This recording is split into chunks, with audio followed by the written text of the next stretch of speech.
inson qadrini ulug'lash avvalo aziz va mukarrama ayollarni ulug'lashdan boshlanadi. Shavkat Mirziyoyev, O'zbekiston Respublikasi Prezidenti. Chindan-da ayol jamiyat gultoji, borliq ko'zgusi, millat tarbiyachisi. Uning mehr muhabbati navnihonlar kamol topishiga, yetuk insonlar bo'lib voyaga yetishiga zamin yaratadi. Ayol baxtli bo'lsa, jamiyat ham baxtli bo'ladi. Xotin-qizlarni e'zozlagan va qadrlagan yurtning buguni ham, ertasi ham shubhasiz farovon bo'ladi. Bugungi kunda yurtimizda xotin-qizlarning huquq va manfaatlarini ta'minlash, iqtisodiy, ijtimoiy va siyosiy faolligini oshirish davlat siyosatining muhim yo'nalishi sifatida belgilangan. Ayollarning nufuzini oshirish, ma'naviy barkamol, komil avlodni tarbiyalashda ularning o'rni beqiyosligi mamlakatimizda qabul qilinayotgan farmon va qarorlarda ham o'z aksini topmoqda. Prezidentimiz ayollarning jamiyatdagi o'rniga yuqori baho berib, ularning huquq va manfaatlarini himoya qilish, xotin-qizlarning bilimdon, zamonaviy mutaxassis, malakali kasb egalari bo'lishlari hamda sog'lom va mustahkam oila qurishlari uchun zarur sharoitlar yaratishga alohida e'tibor qaratmoqda.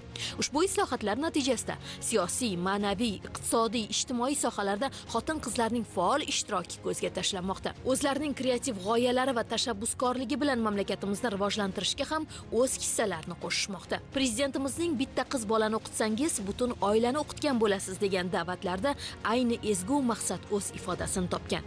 Zotan mamlakatimiz rahbari xotin-qizlarni oliy ta'limga jalb etish, bu borada ularning intilishlarini qo'llab-quvvatlash va rag'batlantirishga e'tibor qaratib, ayolni o'qitish jamiyatni, oilani ma'rifatli qilish barobarida yangi renesansning birinchi sharti deya e'tirof etadi. Har qanday davlatning, har qanday jamiyatning taraqqiyotini belgilab beruvchi muhim mezonlardan biri bu xotin-qizlarga bo'lgan munosabatida namoyon bo'ladi. O'zbekistonda xotin-qizlarning huquqlarini himoya qilish, ularning qonuniy manfaatlarini ta'minlash, jamiyatdagi faolligini oshirish, ularning iqtidorini namoyon etish, kasb-hunarga o'qitish, iste'dodlarini qo'llab-quvvatlash bo'yicha mukammal tizim yaratildi. Bugun o'zbek ayoli deputat, bugun o'zbek ayoli senator, u katta-katta korxonalarning, yirik gigant tashkilotlarning rahbari. Shu bilan birga eng nozik nuqtalarda xizmat qilib, jamiyat taraqqiyotiga hissa qo'shyapti. U kelajak bunyodkorlarni tarbiyalovchi shaxs. Umuman bugun mamlakatda amalga oshirilayotgan gender siyosat sababli so'nggi 7 yil ichida O'zbekistondagi davlat boshqaruvida xotin-qizlarning ulushi 27% dan 35% ga oshdi. Bu kichkina raqam emas. Bu jamiyatda xotin-qizlarning ulushi tobora ortib borayotganligini ko'rsatib beruvchi natija deya olamiz. Ta'lim va sog'liqni saqlash sohalarida band bo'lgan aholi o'rtasida ayollarning ulushi 77%, ni, sanoat va iqtisodiyot yo'nalishlarida bu ko'rsatkich 46% ni tashkil etmoqda. Oliy ta'lim muassasalarida tahsil olayotgan talabalarning teng yarmidan ko'pini xotin-qizlar tashkil etadi bugun. Albatta bu jamiyatda xotin-qizlarning o'rni ortib borayotgani, davlat rahbari tomonidan aynan shu sohaga qaratilayotgan e'tiborning natijasi. Olib borilayotgan islohotlar natijasida bugun tadbirkor ayollar soni karrasiga oshib ketdi. Bugun ularning soni 205 mingdan ziyod. Bugungi kunda mamlakatimiz ijtimoiy, siyosiy, iqtisodiy hamda ma'naviy hayotida xotin-qizlarning ishtiroki ortib boryapti. Ular davlat boshqaruvi organlari, parlament va mahalliy kengashlar, tadbirkorlik va ilmiy tadqiqot sohalarida faol ishtirok etishmoqda. Ayollar uchun yangi ish o'rinlarini yaratish, ularning bilim va salohiyatini rivojlantirish, tadbirkorlik faoliyatiga kengroq jalb etish bo'yicha tizimli chora-tadbirlar amalga oshirilyapti. Mahalla yettiligi bevosita har bitta oilaga, har bitta xonadonga kirib boryapti va har bitta xonadonning muammosini joyida o'rganib, joyida hal qilish choralari ko'rilmoqda. U qanday muammo bo'lishidan qat'iy nazar. Aytaylik, xotin-qizlar faollari tomonidan o'sha oilaviy masalalari ko'rilayotgan bo'lsa, hokim yordamchilari tomonidan o'sha oilaga, demak, qo'shimcha daromad manbalarini olib kirish bo'yicha yo'l yo'riqlar ko'rsatilmoqda. Yoshlar yetakchilari esa yoshlarimizni hayotda o'z o'rinlarini topishlariga yaqindan yordam bermoqda. Qaysiki mahallada agar mahalla yettiligi birlashib, baraka birligida, rais boshchiligida faoliyat olib borayotgan bo'lsa, ana shu mahalla o'zini samaradorligiga erishmoqda. Ya'ni mahalladagi barcha salbiy ko'rsatkichlar kamayishiga erishmoqda. Endi shu o'rinda oilaviy masalalar bo'yicha bevosita har bitta mahallada bizning ana shu faoliyat yuritayotgan xotin-qizlar faollarimiz bor. Xotin-qizlar faollarimiz ham ularning yonida oqila ayollarimiz yoshlarimiz, ko'cha boshlarimiz birgalikda faoliyat olib borishmoqda. Respublikamiz bo'yicha hozirgi kunda 200 mingga yaqin oqila ayollarimiz faoliyat olib borishadi. Bular respublika darajasida, hududlar darajasida, tuman va mahalla darajasidagi oqila ayollarimiz ham har bitta oilaga kirib borib, shu oiladagi muammolarni, ularning masalalarini o'rganib, ularga yaqindan yordam berish choralari ko'rilmoqda. Bu bo'yicha yana bir narsani alohida aytib o'tish lozimki, hozirgi kunda Oila va xotin-qizlar qo'mitasining tashabbusi bilan tuman va shaharlarimizda oila va xotin-qizlar maskanlari tashkil etilmoqda. Mana bugungi kun holatiga 205 ta ana shunday oila va xotin-qizlar maskanlari tashkil etildi. Bu maskanlar bizga nima uchun kerak? Avvalambor mana shu oilalardagi muammolarni hal etishga yaqindan yordam berish uchun. Ya'ni bu yerda huquqshunoslar, psixologlar, mediatorlar faoliyat olib borishmoqda va oilalarimizga, xotin-qizlarimizga, yoshlarimizga demak psixologik yordamlar ko'rsatilmoqda, huquqiy yordamlar ko'rsatilmoqda va ajrim yoqasiga kelib qolgan oilalarni yarashtirish uchun ham mediatorlarimiz yaqindan yordam ko'rsatib kelishmoqda. Bu oila va xotin-qizlar maskanlarida shu bilan birgalikda nikohlanuvchi yoshlar ham oilaviy hayotga tayyorlov o'quv kurslarida o'qitishmoqda. Ya'ni nikohlanuvchi yoshlarimiz FHDyolarga ariza berishgandan keyin FHDyo mudiralari tomonidan mana shu oilaviy hayotga tayyorlash o'quvlariga yo'naltirilishadi. Va bu oila va xotin-qizlar maskanlarida tashkil etilgan o'quvlarda nikohlanuvchi yoshlarimiz 16 soatli o'quv kurslarida o'qib, ularga mana shu oila qurish uchun zarur bo'lgan barcha bilimlar mutaxassislar tomonidan beriladi. Milliy kadrlar zaxirasida xotin-qizlarning salmog'i avvalgi yillarga nisbatan 2 barobarga oshirilib, 27% ga yetdi. Ehtiyojmand oilalardagi xotin-qizlar uchun bakalavriatning kunduzgi ta'lim shakli bo'yicha davlat granti soni 2000 tadan 4000 taga, ya'ni 2 barobarga oshirildi. Ehtiyojmand oilalardagi 14 mingdan ziyod xotin-qizlarga Oila va xotin-qizlar qo'mitasining tavsiyanomasi berilib, ularning 3933 nafari davlat granti asosida talabalikka tavsiya etildi. Ta'kidlab o'tishimiz kerakki, muhtaram prezidentimiz har yili 8-mart Xalqaro xotin-qizlar kuni arafasida mamlakatimiz ayollariga o'zlarining qarorlari, farmonlari bilan yangi imkoniyatlar, yangi imtiyozlar beradilar. Shu jihatdan qarang, 7-mart kuni xotin-qizlar tadbirkorligini qo'llab-quvvatlashga oid qo'shimcha chora-tadbirlar to'g'risida qarori qabul qilingan bo'lsa, bir hafta o'tib, ya'ni 14-mart kuni oila va xotin-qizlarni tizimli qo'llab-quvvatlashga oid yana bitta qarorlari qabul qilinyapti. Birinchi aytib o'tganim qaror bilan 2024-yilda xotin-qizlar tadbirkorligini qo'llab-quvvatlash borasida 100 million AQSh dollari ekvivalentida kredit resurslari ajratilishi belgilangan bo'lsa, 2025-yilda bu miqdor 2 baravarga ortdi, ya'ni 200 million AQSh dollari. Va bir hafta o'tib qabul qilingan oila va xotin-qizlarni qo'llab-quvvatlash borasidagi tizimli ishlarni takomillashtirishga qaratilgan qarorlar bilan 2 million nafar xotin-qizlarni bandligini ta'minlash, 250 ming nafar xotin-qizlarimizni oliy ta'limga jalb qilish, 200 ming nafar xotin-qizlarni esa bugungi mehnat bozori talab qilayotgan kasb-hunarga va tadbirkorlikka o'qitish. Shu bilan birgalikda ayollar daftarida turgan ehtiyojmand xotin-qizlarimizni 50 ming nafarini salomatligini tiklash barobarida ularga aynan mana shu tadbirkorlikka yo'naltirilgan motivatsion seminarlarni malakali mutaxassislar tomonidan amalga oshirilishi belgilab qo'yildi.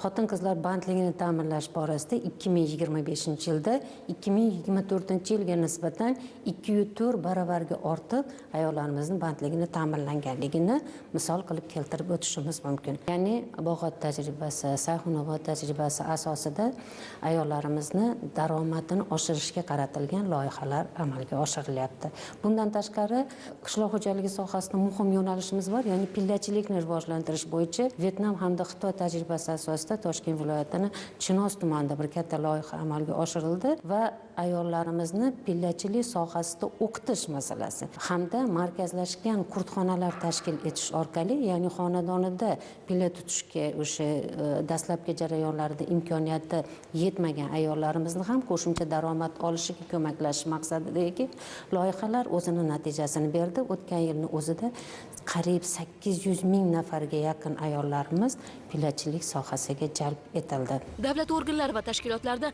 mutaxassisligi bo'yicha 5 yil mehnat staji mavjud, biroq oliy ma'lumotga ega bo'lmagan xotin-qizlar uchun to'lov kontrakt asosida qabul kvotasi 500 tadan 2,5 mingtaga, ya'ni 5 barobarga oshirildi. Mutaxassisligi bo'yicha 5 yil mehnat stajiga ega, oliy ma'lumotga ega bo'lmagan 3856 nafar xotin-qizlarga tavsiyanomalar berilib, ulardan 845 nafari to'lov shartnoma asosida talabalikka tavsiya etildi. Imtiyozli kreditlar, maxsus kvotalarning ajratilishi, magistraturaga kontrakt to'lovlarining davlat byudjetidan qoplab berilishi natijasida xotin-qizlarning oliy ta'limdagi ulushi bakalavriatda 53,7% ga, magistraturada esa 65,6% ga yetdi. 735,7 ming nafar xotin-qizlar bo'sh ish o'rinlariga ishga joylashtirildi. 331 ming nafar xotin-qizlar kasb-hunar va tadbirkorlikka o'qitildi. Tijorat banklari tomonidan 380,687 nafar xotin-qizlarga tadbirkorlik loyihalarini qo'llab-quvvatlash uchun 20,8 trillion so'm kredit mablag'lari ajratildi. Shundan 121 ming nafarga oilaviy tadbirkorlikni rivojlantirish dasturi doirasida 1,9 trillion so'm kredit berildi. Ya'ni o'sha 4 mingtani deyarli 50% aynan aniq fanlar, tabiiy fanlar yo'nalishlariga ajratib boriladi. Bu yo'nalishda ham xotin-qizlarimiz mana shu qariyb bajardik. Mana shu kvotani ham, ya'ni 4 mingga yaqin xotin-qizlarimiz mana shu kvota asosida ayni vaqtda davlat oliy ta'lim muassasalarida davlat granti asosida tahsil olmoqda. Bu ham ertaga o'zini ijobiy natijasini beradi. Nega deganda ayollarga, xotin-qizlarga kiritilayotgan sarmoya albatta u kelajakka sarmoya albatta. Yana bir muhim jihat bu mutaxassisligi bo'yicha 5 yil mehnat stajiga ega bo'lgan xotin-qizlarimizni qo'llab-quvvatlash borasidagi imkoniyatlarni ham aytib o'tish kerak. Bu yo'nalishda ham ayollarimiz uchun yana imkoniyat kengaytirildi. Milliy kadrlar zaxirasiga kiritilgan xotin-qizlarni 2030-yilga qadar 40% ga yetkazish masalasi O'zbekiston Respublikasi Prezidenti farmoni bilan belgilab qo'yildi. Bu ham o'zi katta mas'uliyat bilan birgalikda xotin-qizlarimizni mana shunday davlat fuqarolik xizmati rahbarlik lavozimlarida ulushini oshirishga xizmat qiladi. Ayni vaqtda shu milliy kadrlar zaxirasiga kiritilgan xotin-qizlarimiz 27% ni tashkil qilmoqda. Ya'ni bu 2030-yilga qadar belgilangan maqsadlar. Bu yo'nalishda ayollarimiz o'sha ijtimoiy, faol, o'zini ham so'ziga, ham amalda isbotlay oladigan ayollarimizni topishga bir imkoniyat hisoblanadi. Qarorlar qabul qilish o'sha rahbar lavozimlarda, demak, qaysidir tashkilotda, idorada bo'lsin, endi parlamentimizdagi 38% bu Qonunchilik palatasida, senatda 27%, ya'ni mana shu ayollarimizni ham shu qabul qilinayotgan qonunlar, qarorlarda ayol nuqtai nazaridan, ya'ni gender nuqtai nazaridan qabul qilinishda ularning ishtiroki muhim hisoblanadi. Xuddi shunday ijro organlarida ham bugun o'sha boshqaruv lavozimlarida ayollar ulushini oshib borishi yoki rahbarlik lavozimlariga ayollarning tayinlanishi va lavozimlarga qo'yilishi ham ana o'sha sohalarda ayollarga qaratilayotgan siyosatda, strategiyalar ishlab chiqishda yoki bo'lmasam o'sha muammolarni bartaraf etgan holda samarali yechimlar bilan bartaraf etish masalasi. Endi shu doktoranturada 300 ta maqsadli kvota ayollarimiz uchun ham. Bu ham olimalik uchun imkoniyatlar desak to'g'ri bo'ladi. Aynan mana shu imkoniyatlar natijasida bugun olimalarimiz soni ham ortib bormoqda. Yana eng quvonarlisi olimalarimiz nafaqat shu ayollarga xos sohalarda, endi hozir mana sun'iy intellekt yo'nalishida, matematikada yoki bo'lmasa boshqa shu tabiiy fanlarda, raqamli texnologiyalarda ortib bormoqda. Oila va xotin-qizlar qo'mitasi tomonidan Sayxunobod tajribasi asosida hududiy xotin-qizlar tadbirkorlik markazlari orqali 100 mingdan ziyod xotin-qizlar o'quvlarga jalb etildi. Ulardan o'quv kurslarini yakunlagan 96,351 nafar xotin-qizlarga sertifikatlar topshirildi. Shundan 70,793 nafarning bandligi ta'minlandi.